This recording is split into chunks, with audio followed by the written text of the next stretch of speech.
Hello and welcome to Ways to Change the World. I'm Krishnan Murthy, and this is the podcast in which we talk to extraordinary people about the big ideas in their lives and the events that have helped shape them. My guest this week is LaTosha Brown. She's an American community organiser, activist. She spent her whole adult life trying to change the world and to make it a better place, trying to deliver electoral justice and democracy for Black people in America. She is one of the founders of an organisation called Black Voters Matter. She's one of the key campaigners who helped deliver the state of Georgia for the Democrats and Joe Biden, and helping to turn the Senate into the control of the Democratic Party. LaTosha Brown, you're in this amazing period where you've achieved your goal, your initial goal of getting Joe Biden elected and getting a Senate majority for the Democrats. How are you feeling right now in terms of what you've achieved? I'm very proud of the work that we've done. I'm very proud of Black voters in this country. I'm proud of Americans that stood up and to stop fascism, that in spite of the voter suppression, in spite of many of the challenges that we saw witnessed at the polling sites, and throughout this process, in spite of the enormous challenge and burden that COVID-19 created in terms of organizing and both getting out, people showed up. They showed up in record numbers. And so that gives me hope. And so right now I'm feeling very hopeful. It's settling that part of the process, while, we were able to end, one journey around at least getting the election completed, that we have another journey, and that's really around governance, and a journey to make sure that there are policies that are put in place that are going to look out and advance the interests in my community and that community that showed up. So I'm feeling right now in this moment, I'm feeling very hopeful, but I'm also feeling very committed that our work is not over. In many ways, another phase of our work is just beginning. Yeah, I want to understand really sort of what the role of community organising is now, because we've kind of seen this before with Obama, and the role of community organisers there in getting him elected. But the question is sort of how you maintain the change, right? When the administration is in power. And what is your role now? I think that there's this very limited kind of paradigm that elections are the defining, they're the end all and the be all. That was never the case, nor are candidates or elected officials are the final word. The final word is always people. And because of that, even as an organizer, I've always believed that part of the process is actually getting people in office that will align with our interests. But the bulk of our work is actually making sure that we're holding folks accountable. And what we do know is that in political systems, that is the reason why companies pay millions of dollars for lobbyists. That's why you see so much influence, outside influence on those electeds. And so from corporate interests and other special interest groups, I think what we have to really recognize that part of democracy is the constant engagement of the citizenry. That is not just, okay, you vote as a proxy and you go back. That part of having a robust democracy is making sure that people are always leading and shaping the policy decisions, that we have people in office that we're asking to represent us, but that doesn't mean that you represent us without having some sense of accountability. That doesn't mean you represent us and we go back to our homes. And so what I think community organizing at this point, what I think our goal is, number one, I think that we have to push and put pressure on all of those who are in positions of power and make sure that we have clarity around those things that we want and we desire. The second thing is I think we have to continue to organize our community, that we educate and organize our community so that we're a force, not just in elections, but throughout 365 days out of the year, that those who are in office know that they actually have to be accountable to something greater than just kind of the title of who's on their a donor list, their big donor list. And I think the third thing is, and I push this often in my work, I think we have to radically reimagine how we're going to move forward as a nation. And what I mean by that is that we just can't organize where we're responding to, what policy is. We also have to be proactive and really being able to connect with communities and really set forth a vision of the kind of policies we want to see, that we're actually drafting legislation, that we're actually saying we want these things. And so I think that when we're talking about a robust democracy, we've got to really shift the paradigm of how we see democracy. Democracy says for the people, of the people, by the people, which means if that is to be the case, then people constantly should be engaged in the process in every single level in the process, not just the elections. So how practically do you do that now? Because, I imagine a lot of voters are going, look, we came out, we voted, and we got the change. What do you want from us now? How easy is it after the election to keep people engaged? It's absolutely a heavy lift. I mean, it's a heavy lift to get people to vote. So it's a heavy lift to keep people engaged. But I will say this, I think that the Black voters in this country are under no, we're very pragmatic voters. We're very astute to the limitations of this system. And we have gone through this enough to know that oftentimes those who we have supported will immediately shift and pander to the right. That has just been traditional. That has been our history. And so, I think Black voters have and particularly Black organizers in particular, have an acute understanding. We never had the idea. I know I haven't. It was never a thought in my mind that, okay, I voted for somebody, we're going to put them in office. Whoo, we can go on back to our lives. That was never a thought of mine, right? I always anticipated on doing work. And so, I think there's ebbs and flows. I don't think that you need everybody engaged all the time to make the change. I think that what you always need, though, is a committed few that are actually focused on taking different components of it. Everybody's not going to be an advocate. Everybody's not going to be a lobbyist. Everybody's not going to be an organizer. And that's actually really okay.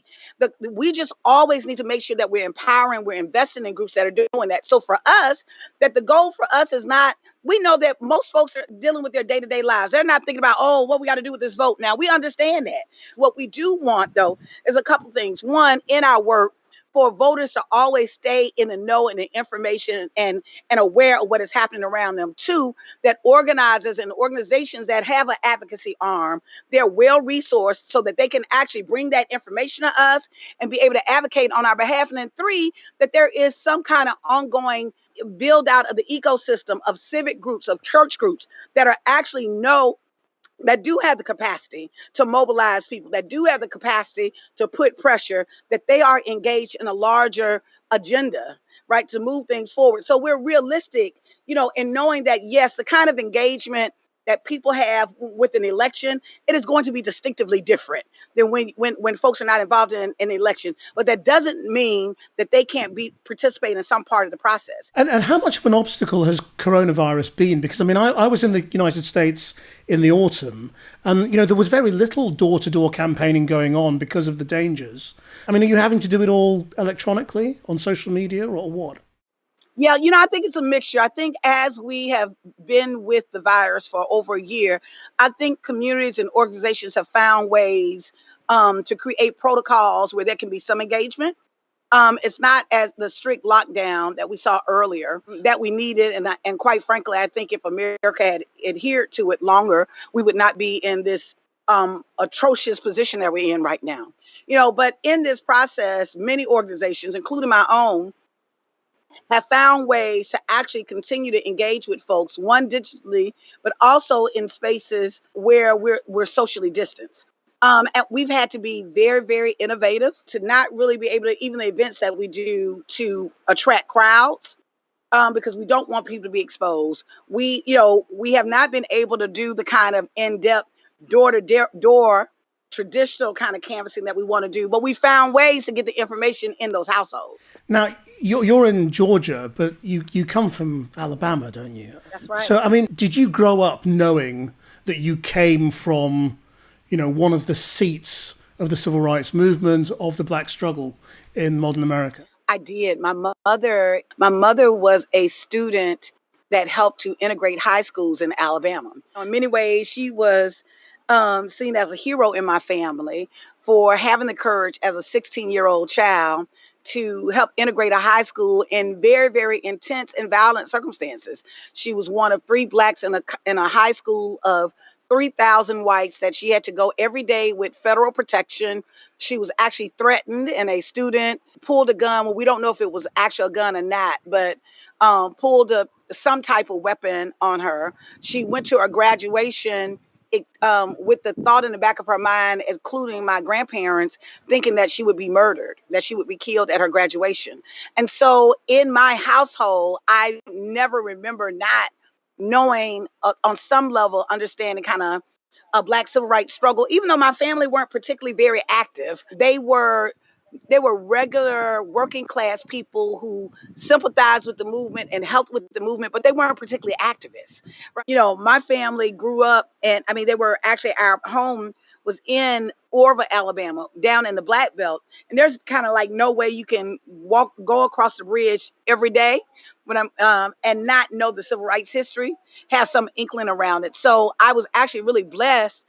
The other thing, as a young woman growing up in Selma, because of the history there, I had access to people who were in the civil rights movement, access to people who were Dr. King's lieutenants. My mentor was Reverend James Orange, who was a lieutenant of Dr. King. And so because of that, I was able to hear a firsthand account of what the movement looked like in Selma, what they were really fighting for. Because I think oftentimes there's this message that in Selma they were fighting for the right to vote. No, they were fighting for, I remember this conversation I had, that was like, no, we were actually standing for our humanity.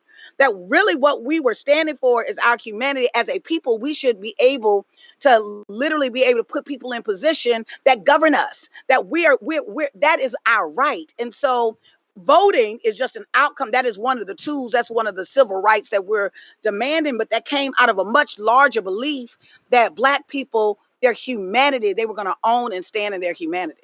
And did you grow up knowing about Black voter suppression and wanting to fight it from the beginning? That's a really interesting question. I don't think I've been asked that question before. I grew up recognizing that that racism existed, and that in the course of racism, that there were these elements that existed, that white people in this state would do things to prevent Black people from progressing. I knew that. I don't know if I knew which ways it would happen, but I knew that there was an inequity and unfairness. And so as I became an adult, I started, if you say voter suppression, I don't know if I knew exactly how it happened, but it sounded very feasible.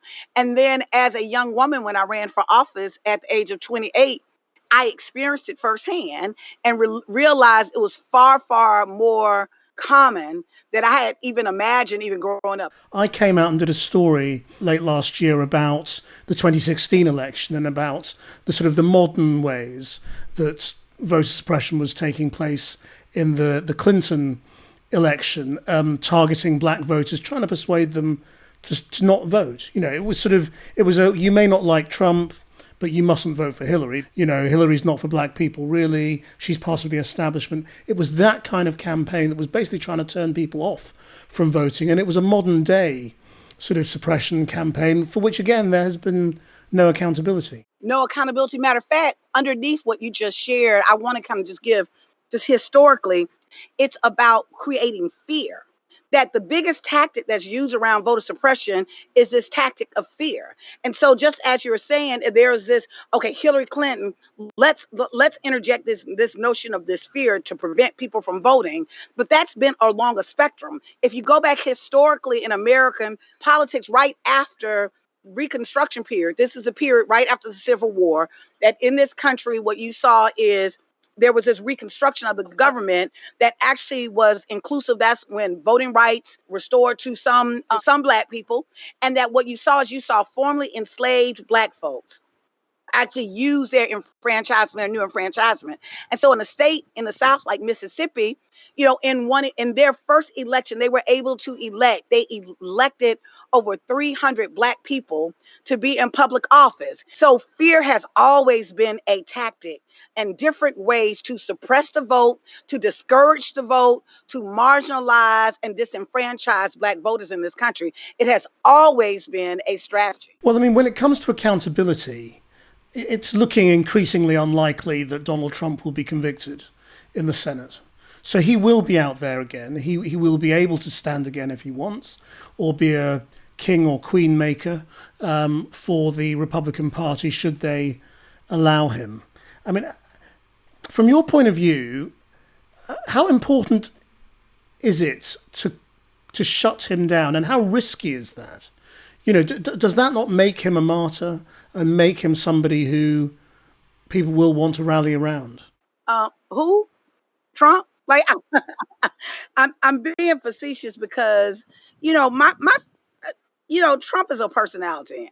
My fear has less to do with Trump and the 71 million people, but the 71 million people who hid behind Trump. Trump wasn't, and I said that from the beginning, Trump wasn't the beginning of racism, and he won't be the end of racism. The truth of the matter is our mission, whether he is in office or not, the fact that you had millions of people to vote for a man that policy was based in evil, what I believe is that was based in racism and division and fear is a greater issue. And so, yes, whether Trump is a martyr or not, I mean, I don't know if I got a one opinion on that or not.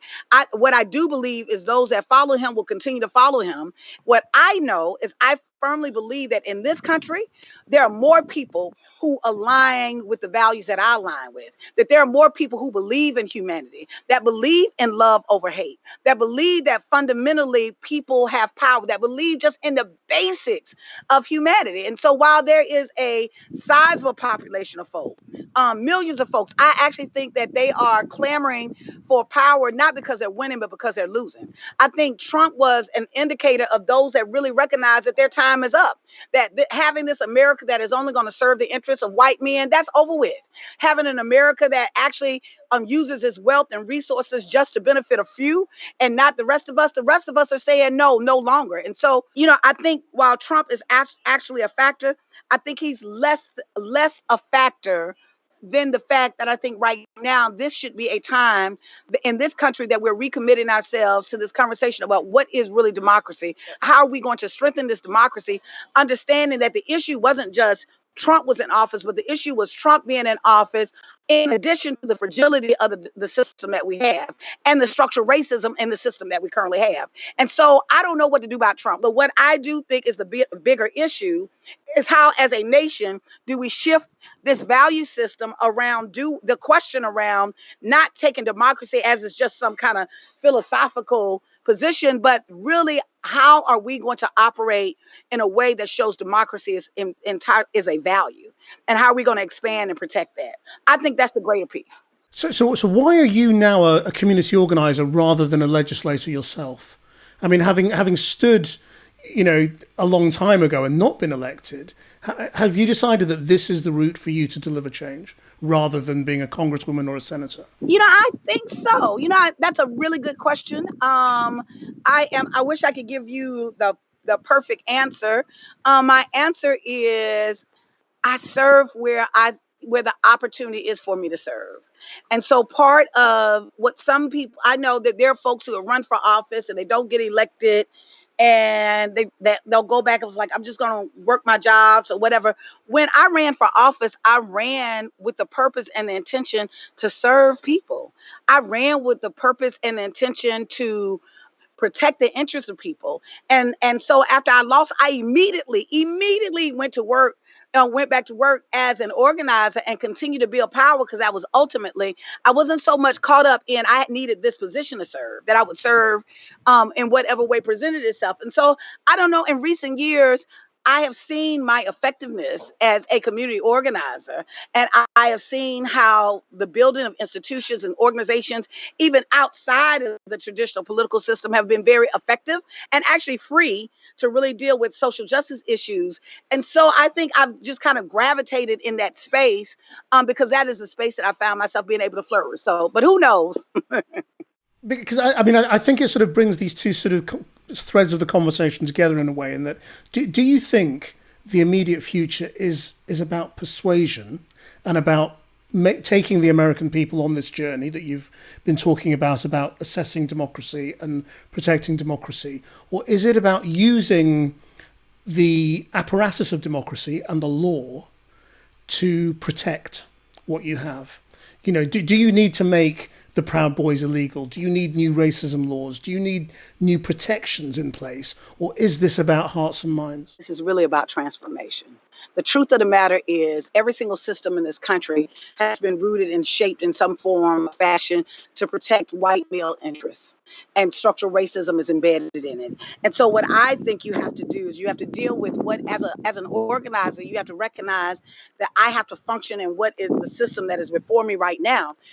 But I don't just stay there. I'm also thinking and planning and building around these new systems and these new forms of being. And I don't think it's either or. I think it has to be and it has to be both. And so on one hand, I believe that we have to engage people within the political landscape that we have now to actually do as much as we can to reduce the harm that's happening in our community, to put pressure on policy change, to actually hold people accountable. But I also think, and so I think there's some practical, actual policy pieces we have to put in place. But then to your point, I do think the greater work is absolutely, and where we are literally capturing the heart, spirits, minds, and imaginations of the people of this nation to radically reimagine a nation that prides itself on being the wealthiest, but does not take care. But you have 38 million people living in poverty.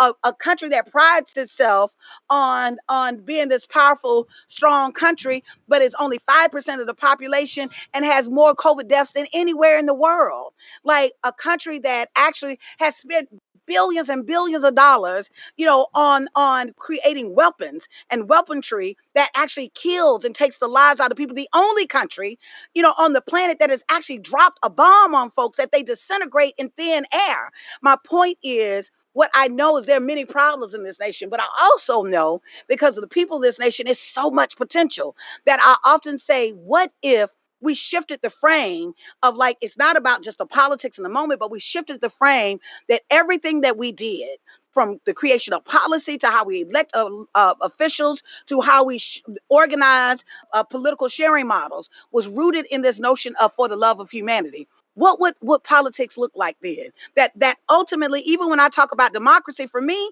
the goal is never democracy. The goal has always democracy as a means to an end, not an end in itself, because this country has also killed people in the name of democracy. It has extracted resources from country in the name of democracy. But we have got to transform our belief system in this country, really, and center it that all systems should be rooted in the value of humanity. And then that drive our politics. Our policies would be different. Our laws would be different. They might not be the same. We may have completely different approaches, but at least the value would keep us rooted in this notion that everything that we're doing should be for the advancement of humanity. And if you could just wave a magic wand and change the world, what would you do? It's going to sound corny, but this is the truth. I would literally have everybody just for a moment, 1 minute, to literally connect to this notion of the love of humanity. That's simple. I really believe if people were connected to this notion and this belief for the whole of the love of humanity, just that, I think that even when you don't want to wear a mask in COVID-19, you would put a mask on because you would know, I don't want to hurt anybody. That before you had a policy where you would drop a bomb to get one that you perceive as your enemy, you would think to yourself, are there going to be children that are hurt? Are there people that are going to be hurt? Is there a better way for me to resolve this? Right? Is the only way for me to resolve is I have to kill more people than you kill? I believe that if people thought for the love of humanity, they would share resources in a world that is abundant with the riches of where we can actually feed every single person on this earth. We can eliminate poverty just if that notion changed. That's it. We don't have to change anything else. If people just believed in for the love of humanity, there would be no space. There would be no need for racism. Racism would disappear. There would be no need for a caste system. Caste systems would disappear. There would be no need for the oppression of others. All of that would disappear. So all of these systems are just ways that we're trying to be, but they're all coming out of our value system. But if I could teach the world just to sing that song and just to believe for the love of humanity, for that to be a consideration before every single decision they made, I am convinced that we would all be able to live a life that is rooted in where we're valued, we feel honored, we feel loved. We may have differences, but if our differences are coming out of a space for the love of humanity, how we would resolve those differences would be very different. LaTosha Brown, it's been a real pleasure talking to you. Thank you very much indeed. Thank you. Thank you for having me. I hope you really enjoyed listening to that. If you did, then please do give us a rating or a review so other people can find this podcast. Our producer is Rachel Evans. We're going to be taking a bit of a break for the next couple of weeks to just try and recharge and book a whole new load of brilliant guests for Ways to Change the World. Until next time, bye-bye.